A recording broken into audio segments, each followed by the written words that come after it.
Bendiciones, hermanos. Qué bueno es que el Señor nos permite la tecnología y ha dado la ciencia para que nosotros, a pesar de esta situación que estamos viviendo hoy, podamos ser bendecidos. Eso es algo a lo cual le agradecemos a nuestro Dios infinitamente. Vamos al material en este momento. Yo no sé cuántos de ustedes o cuántas personas en sentido general estaban locos o desesperados el año pasado porque terminara el 2019 y empezara ya el 2020. A nivel personal, puedo decir que en mi trabajo oí a muchos colegas decir esto, y todo es fruto de una situación que se presentó a final de año, donde era común escuchar a los demás decir que estaban locos ya porque terminara el año. Y la verdad que cuando viene a ver, por lo que estamos viendo hoy en día a nivel mundial con esta pandemia, muchos dirán ahora, mejor hubiese sido que se quedara el 2019 y que no entrara el 2020. Lo que estamos viviendo hoy es nuevo para nosotros, pero como se ha mencionado y hablado mucho, no es la primera vez que se ven pandemias. No es la primera vez que atravesamos situaciones críticas y difíciles en todo el planeta a lo largo de la existencia humana. Pero, aunque cambie lo que nos afecta, y es verdad que podemos contrarrestar de diferentes maneras, el deber de los cristianos ante las situaciones adversas no cambia, hermanos. Eso tenemos que tenerlo claro. Aunque cambien las situaciones adversas, el deber de los cristianos y de la iglesia a través de la historia no cambia. En medio de las situaciones, la iglesia ora. Precisamente de eso hablaremos hoy, de una práctica común, pero con mucho poder, hermanos. Una práctica común, pero con mucho poder. Y yo quisiera que vayamos al libro de Hechos, capítulo 12, verso 1 hasta el verso 5. Hechos, capítulo 12, verso 1 hasta el verso 5. Esa es nuestra lectura, nuestro texto base para la exposición en este momento. Hechos, capítulo 12, 1 al 5. Dice así la palabra de Dios.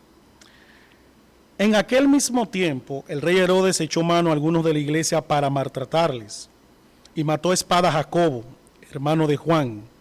Y viendo que esto había agradado a los judíos, procedió a prender también a Pedro. Eran entonces los días de los panes sin levadura, y habiéndole tomado preso, le puso en la cárcel, entregándole a 4 grupos de 4 soldados cada uno, para que le custodiasen. Y se proponía sacarle al pueblo después de la Pascua. Así que Pedro estaba custodiado en la cárcel, pero la iglesia hacía sin cesar oración a Dios por él. Esa es nuestra lectura. Yo quisiera que oremos ahora para que pidamos a Dios que Él sea quien nos muestre el mensaje para nosotros en este texto. Oramos. Dios y Padre, nosotros ahora buscamos tu rostro en oración. Y hacemos, oh Señor, lo que ha hecho tu pueblo a través de la historia. Buscarte a ti, oh Dios, en cada situación que se presenta. Y no es menos cierto que más te necesitamos, más necesitamos tu presencia en este momento donde tu palabra va a ser expuesta. Acompáñanos, dirígenos, edifícanos tú, oh Señor, porque solo tú puedes hacerlo a través de tu Santo Espíritu. Son nuestros ruegos en Cristo Jesús, Salvador nuestro. Amén. Entendiendo entonces, hermano, nuestro texto, que es Hechos, capítulo 12, verso 1 al verso 5, el tema en el día de hoy es un pueblo que ora, un pueblo que ora. Y estudiaremos el texto de la siguiente manera. Primero veremos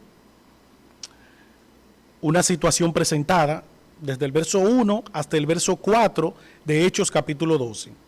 Y luego veremos la acción del pueblo de Dios, que sería el verso 5 de nuestro texto. Y vamos a entrar inmediatamente al primer punto, una situación presentada, verso 1 al verso 4 de Hechos capítulo 12. Hermanos, aquí tenemos un relato donde vemos cómo la iglesia una vez más es perseguida. Vemos cómo una vez más se repiten las situaciones difíciles y cómo una vez más responde la iglesia ante esto. Aquí se ve el patrón de los hijos de Dios en toda situación, acudir a Dios en oración. Esto es lo que vemos en el texto. Cuando vemos el texto, esto es lo que miramos. una situación que una vez más se repite, una situación adversa, una situación difícil, y vemos el patrón de los hijos de Dios ante toda situación, que es acudir a Dios en oración. ¿Cómo llegamos hasta aquí? Bueno, hay que decir que a través de los años hay cosas que han quedado en el pasado, pero las persecuciones, los ataques, las hambrunas, las guerras, las situaciones difíciles nunca nos han abandonado, hermanos. Hay que mencionar que antes de seguir el relato hasta aquí en Hechos capítulo 12, antes de eso, a través de la historia de los seres humanos hemos pasado por muchas situaciones. Hay algunas situaciones que solo han afectado a algunas naciones. Tenemos un caso un poco reciente, que es el virus que transmite el ébola. Una enfermedad que gracias al Señor no llegó a propagarse por todas partes. Por ejemplo, según la OMS, no se registra un solo caso de ébola en toda América. Todos los casos de ébola fueron en naciones que no tienen que ver con América. No así otras situaciones que han afectado a todas las naciones, como la peste negra, que se ha mencionado mucho en estos días. Y lo que vemos hoy con el COVID-19 es una situación que nos ha afectado a todos. Según la OMS, 185 países de 194 países que existen presentan casos del COVID-19, donde nadie que esté expuesto está libre de ser contagiado, y los cristianos no son la excepción a esto.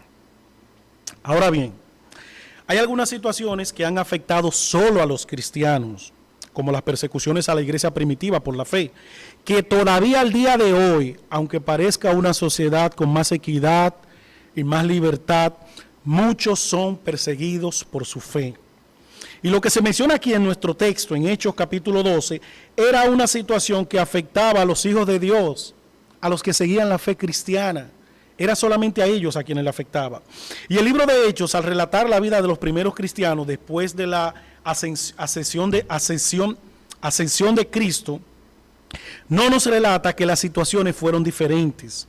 En el capítulo 4, después del discurso de Pedro, en el capítulo 3, y luego de un milagro hecho, ellos tienen la primera situación en contra, en la que se les menciona acudiendo a los demás hermanos para orar. Luego se menciona en el capítulo 5 que Pedro y Juan son perseguidos.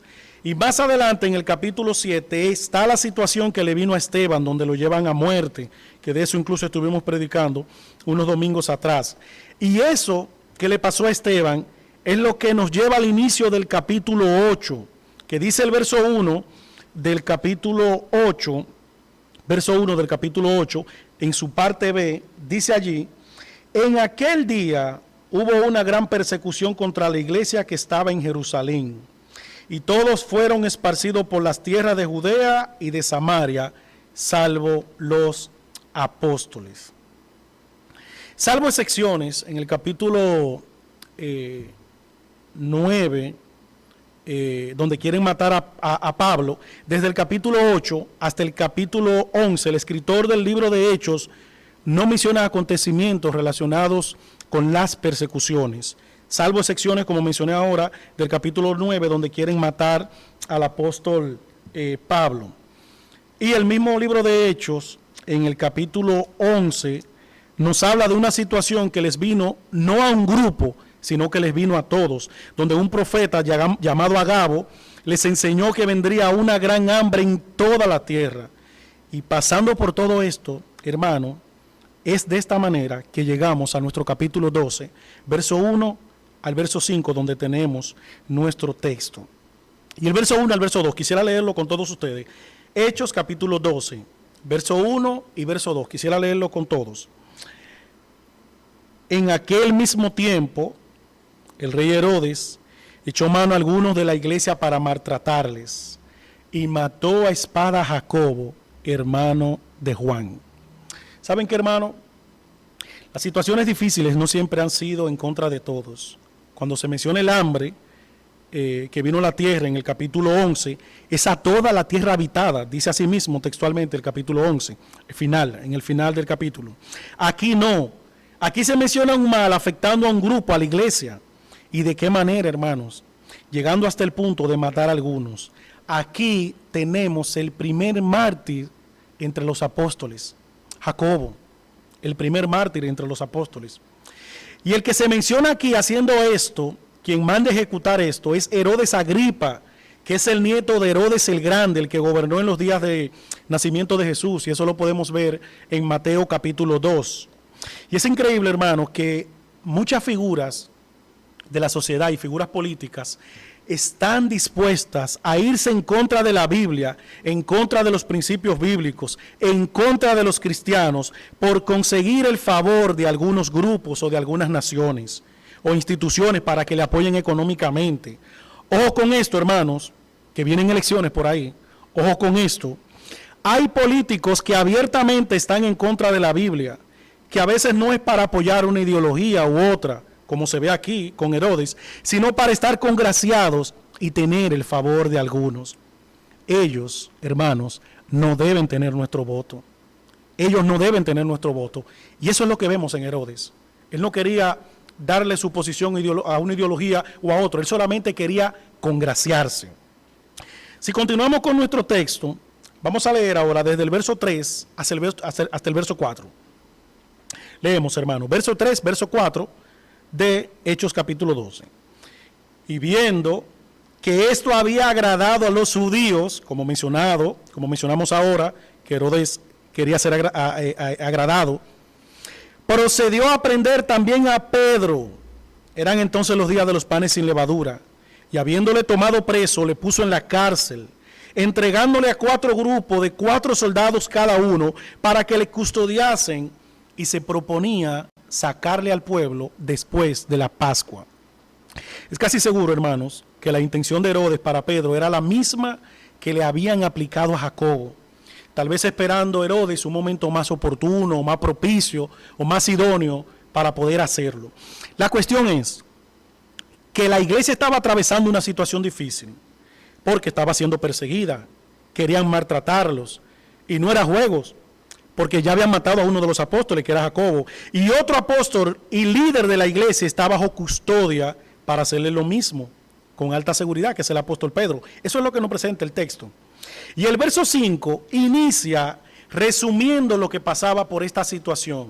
Dice allí el verso 5 de Hechos 12, así que Pedro estaba custodiado en la cárcel. Esta era la dura situación que estaba atravesando el pueblo cuando se escribió esto, en Hechos capítulo 12. Esta era la dura situación que nos presenta el escritor de Hechos. Hoy en día, ahora mismo, hermanos, el enemigo que tenemos es un enemigo común. Es un enemigo que no está afectando a un grupo, que no solamente está afectando a la iglesia. Es un enemigo invisible. No es un enemigo que está afectando a un grupo una vez más. No es así. Es al mundo entero que está afectando el enemigo que tenemos. Y tal vez nosotros no consideramos todas las situaciones que se pueden seguir desprendiendo de esto. Pero hermanos, miren, en nuestro país el turismo está considerado entre los principales sectores que más aportan al PIB, que más aportan a la economía dominicana. Y en muchas naciones es parecido, como Dubái, entre otras naciones. Muchas naciones dependen mucho del turismo. ¿Quién o cuántos, nos podemos preguntar nosotros, querrán empezar a viajar una semana después que todo esto termine? Después que todo esto pase, o 2 semanas después, o 3 semanas, o 4 semanas, o 1 mes, o 2 meses. ¿Quién se le va a ocurrir empezar a viajar en esos días? Eso quiere decir que el turismo va a ser afectado. El turismo va a ser afectado. Sin hablar, hermano, de las muertes. Muchas familias quedarán afectadas. El sector salud, ¿cómo está también? Está siendo golpeado. Está siendo bien golpeado el sector salud. Y eso nos deja decir entonces que quedará de esa misma manera bien golpeado el sector salud. El sector financiero, el sector industrial, el de construcción, todos los sectores que ocupan los primeros rangos que más aportan al PIB de nuestra nación van a ser golpeados y probablemente sean los mismos en muchos países. Tenemos un gran enemigo, un enemigo invisible. Tenemos una situación adversa. Mi esposa hablaba con una persona en altavoz en casa y yo la escuché decir que la persona al teléfono, porque estaba en altavoz ella, le dijo a mi esposa, ojalá esto, hermanos, le decía a la persona, ojalá esto fuera un sueño. Pero ¿saben qué, hermanos? Penosamente, esto no es un sueño, esta es una realidad. Se pueden pellizcar, esto no es un sueño, esta es una realidad. Tenemos un enemigo invisible, pero lo cierto es que pueden cambiar los enemigos, pueden cambiar las situaciones adversas, pero no puede cambiar lo que tú y yo debemos hacer en esta situación, que esto es lo que nos lleva a nuestro segundo punto, hermanos. Recuerden que nuestro tema es un pueblo que ora, un pueblo que ora. Y estamos viendo el primer punto, que es una situación presentada. Aquí vemos una situación que describe el escritor del libro de Hechos en capítulo 12, que no necesariamente debe ser la misma el día de hoy, pero ante las situaciones adversas, como actúa la iglesia, la acción del pueblo de Dios debe ser la misma. Y eso es lo que dice el verso 5, nuestro segundo punto.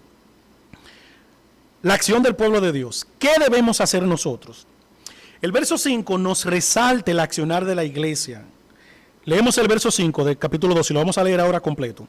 Así que Pedro estaba custodiado en la cárcel. Ese es el panorama, la situación, resumiendo lo que estaba pasando. Pero la iglesia hacía sin cesar oración a Dios por él. Hermanos, la acción del pueblo de Dios es orar. ¿Saben por qué esto, hermanos? Porque las situaciones cambian, pero las acciones del pueblo de Dios deben ser las mismas. Las situaciones pueden cambiar, pero las acciones del pueblo de Dios deben ser las mismas. Buscar a Dios en oración. Iglesia, todos estos días se han estado promoviendo ideas para aprovechar el tiempo. Y de verdad, las que son de orden secular, no podemos esperar que se tomen medidas bíblicas, aunque la mayoría incentivan a cosas que son lícitas, cosas que son loables, y no hay problema con eso cuando se incentivan cosas como estas. Ahora bien, todas las proposiciones cristianas para hacer en estos días, ante esta situación adversa, ¿saben qué, hermanos? Debe empezar con la oración. Todas las proposiciones que los cristianos vayan a hacer ante esta situación deben empezar con la oración. Todas. Con lo primero que debemos empezar es con la oración. Hay varias cosas que han caracterizado a la iglesia y han caracterizado al pueblo de Dios a través de la historia. Por ejemplo, cuando el pueblo salió de Egipto, que Dios dio una gran victoria sobre los egipcios, el pueblo cantó. Éxodo 15, podemos ver eso. Vemos también que David danzó al son de la música tras el pueblo poder llevar el arca, y precisamente danzaba porque el pueblo cantaba a Dios. Primera de Crónicas 15 y 16 nos da un buen relato sobre esto. En Hechos 16:25 vemos a Pedro cantando junto a Silas, encarcelados. ¿Y por qué cantaban, hermanos? Porque el canto siempre ha sido algo que ha caracterizado al pueblo de Dios, hermanos. El canto siempre ha sido eso, algo que ha caracterizado al pueblo de Dios. En estos días de cuarentena, hemos pasado tiempo de más en casa y podemos preguntar qué nos ha caracterizado. ¿Qué nos ha caracterizado, hermanos? Yo quiero que vean una imagen conmigo. Una imagen que probablemente la podemos haber visto en la televisión, pero esta imagen presenta allí a una persona que está leyendo, una persona que está limpiando, haciendo quehaceres, y una persona que está utilizando un violín, es decir, se está ejercitando en algo loable. Hermanos, ¿qué nos va a caracterizar en estos días? Ver más televisión, leer más, eso no está mal. No, eso no está mal. Hacer muchos quehaceres del hogar, no, eso no está mal. De hecho, las esposas se ponen contentas cuando uno también las ayuda en los quehaceres. Pero cuando un mundo convulsiona y la gente no sabe a dónde ir, qué hacer o a dónde acudir, el cristiano debe hacer lo que siempre ha hecho a través de la historia, hermanos. Además de cantar, la oración es la característica del cristiano. La oración es la característica del pueblo de Dios. El Señor no ha dicho en su palabra que Él está atento a la oración de los impíos. Hermanos, el Señor no ha dicho esto. Podemos leer la Biblia completa y esto no lo vemos allí, que Él está atento a las oraciones de los impíos. Es decir, que si alguien va a orar por las naciones, esos somos nosotros, el pueblo de Dios. Si alguien va a orar por nuestros trabajos, esos somos nosotros, el pueblo de Dios. Si alguien va a orar por nuestros compañeros de labor, esos somos nosotros, los hijos de Dios. Si alguien va a orar por la economía en los momentos de crisis en muchos hogares, en estos momentos, somos nosotros.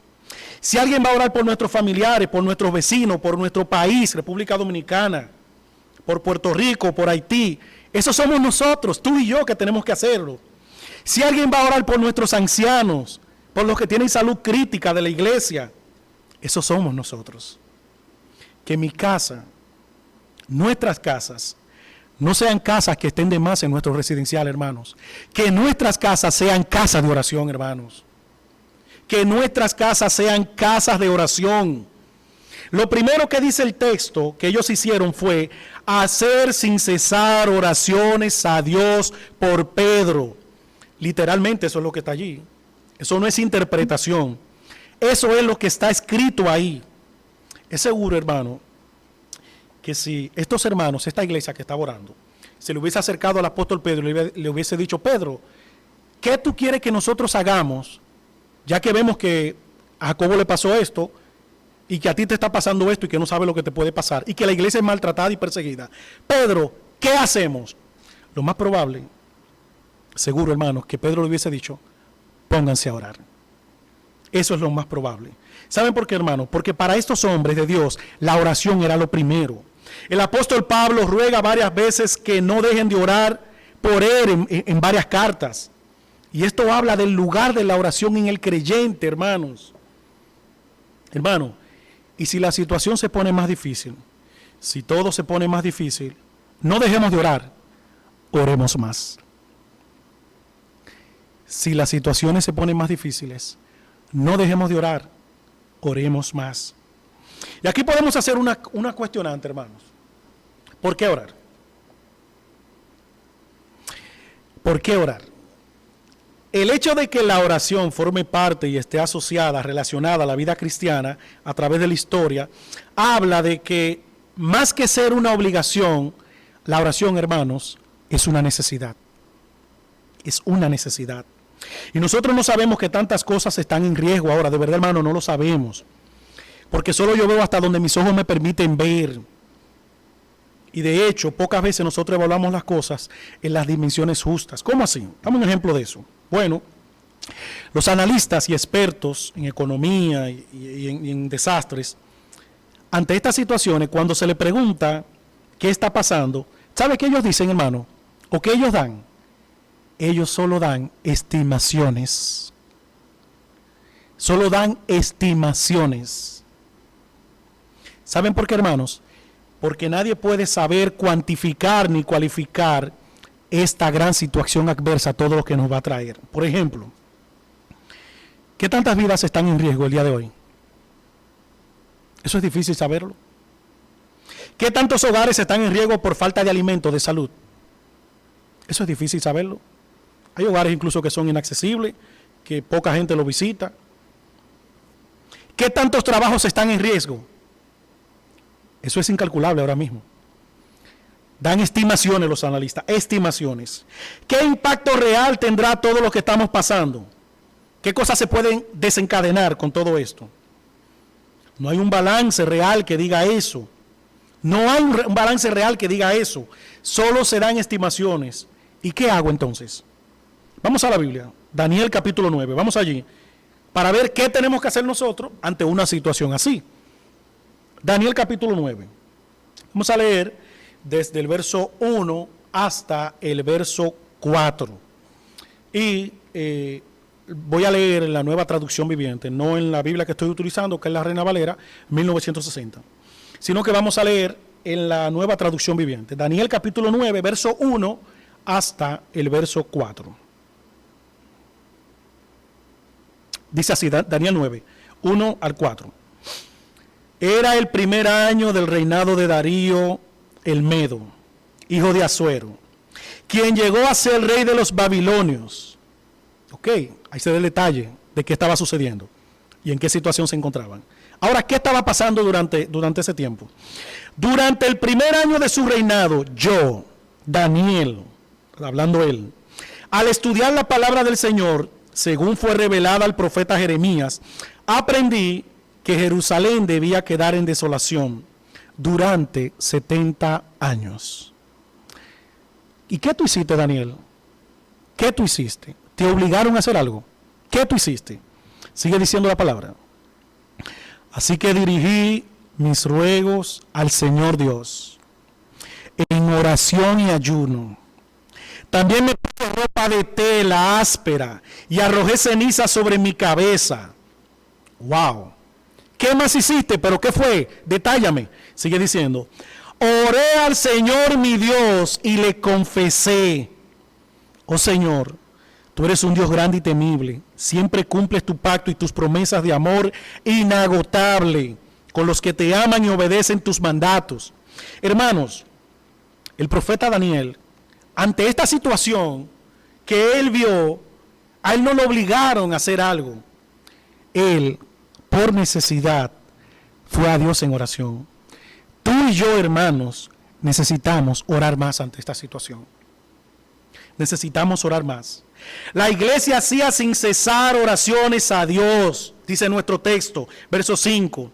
La idea es que la iglesia oraba hasta el límite. Lo hacían incesantemente, con intensidad. Eso es lo que está diciendo el texto allí. Lo hacían con intensidad. Hermanos, tenemos una necesidad real. Tenemos una necesidad real. La iglesia que se menciona aquí orando en nuestro texto tenía una oposición bien grande.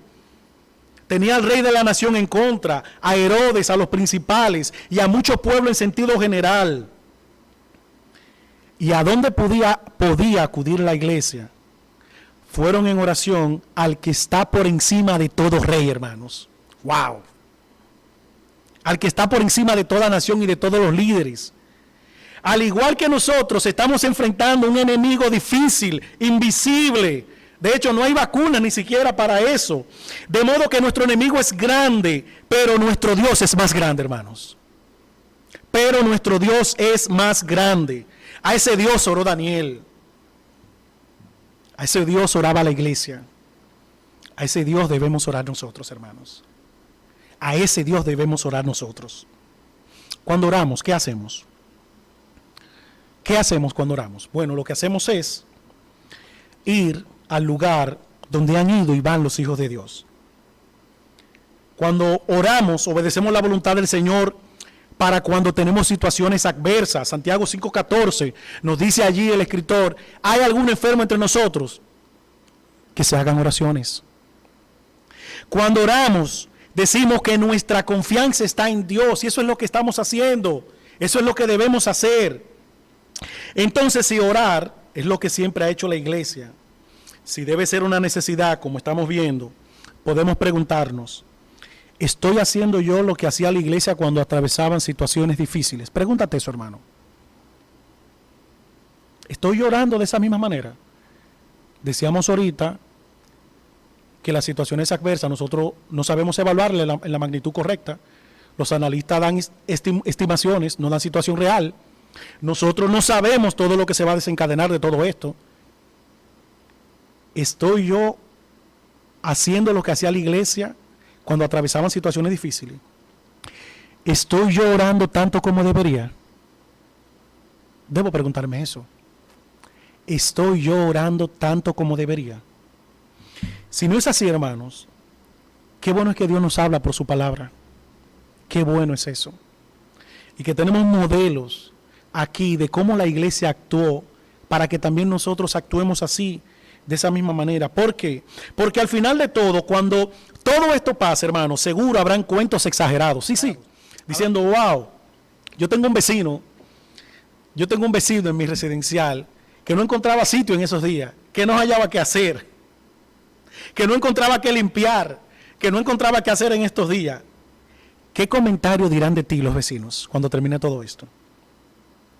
¿Qué comentario dirán de ti los que comparten muchas cosas por WhatsApp contigo? Los que ven tus estados. ¿Qué comentario dirán de ti los que viven en tu residencial? Tus familiares, ¿qué comentario dirán de ti cuando termine todo esto? Qué maravilloso sería que al final de todo esto algunos puedan decir, yo tenía una vecina, yo tenía una compañera de trabajo, un conocido, que mientras yo estaba en casa tratando de ocupar el tiempo, ellos estaban orando por nosotros. Wow, hermanos. ¿Ustedes se imaginan? Que al finalizar todo esto, estos sean los comentarios que salgan de muchos que no conocen a Cristo. Mientras yo estaba tratando de ocupar el tiempo, yo tenía una vecina que oraba. Yo tenía una vecina que oraba. Hermanos, las puertas de los cielos están abiertas. Y están así precisamente. ¿Saben para qué? Para que nosotros oremos a Dios. Es para eso. Las puertas de los cielos están abiertas. Y están así para que precisamente nosotros oremos a Dios. En Mateo 5, hablando de cómo debemos vivir, dice el verso 16, hablando de cómo debemos vivir. Y en esta situación tenemos una manera de cómo debemos vivir. Dice el verso 16, así brille vuestra luz delante de los hombres. ¿Para qué? ¿Con qué propósito debemos hacer esto? Para que vean vuestra luz, vuestras buenas acciones y glorifiquen a vuestro Padre que está en los cielos. Hermanos, que aunque estemos en esta situación, en nuestras casas, haya un pero bien grande, como decía el hermano Isidro, que los peros de la Biblia no están de más. En Hechos, el escritor en el capítulo 12 puso un pero bien grande. Que aunque estemos en estas situaciones difíciles, se oiga un pero bien grande. Un pero que pueda decir que el pueblo de Dios está orando. Estamos atravesando una situación difícil, pero el pueblo de Dios está orando. Ojalá, hermanos, se pueda decir esto. La intención con este material, hermanos, es que nosotros podamos concientizarnos de que más que ocupar nuestro tiempo en muchas cosas loables, en muchas cosas justas, ocupemos primeramente nuestro tiempo dedicando tiempo a la oración, hermanos. Esa es la intención acá. Ese es el modelo que vemos.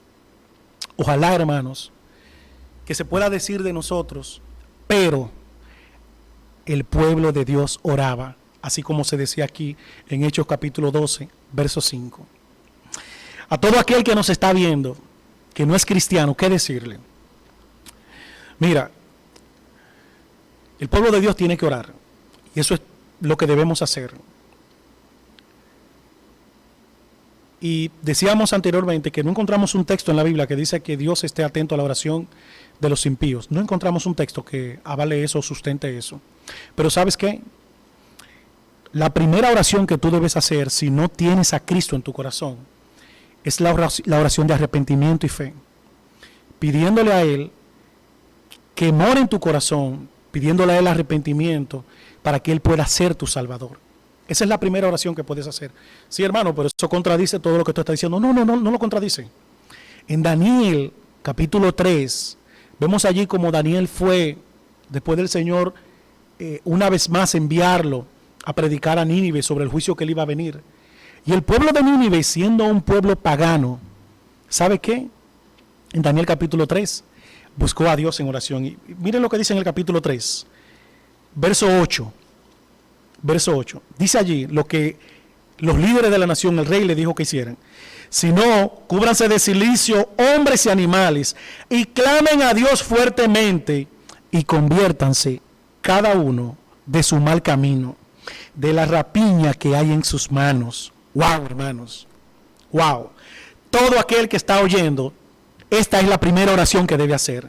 Oración de arrepentimiento y fe. Arrepentimiento verdadero, que es volverse a Dios. Que Dios nos siga bendiciendo a todos. Y todo aquel que no tiene a Cristo, que esta pueda ser la primera oración que empiece a hacer. Vamos a orar todos juntos para ponernos en manos de Dios. Finalizando, oramos. Señor y Dios Padre, hemos leído tu palabra. Hemos visto, oh Dios, cómo tú nos dices cuál es el accionar de la iglesia en toda situación. No dejes, oh Dios, que esto sea solo algo que quede en nuestro conocimiento. Permítenos, Padre, que tu palabra, a través de tu Espíritu Santo, que ministra a nuestros corazones, trabaje en nuestras vidas a fin de que nosotros podamos imitar a la iglesia, oh Señor, lo que ha hecho a través de la historia.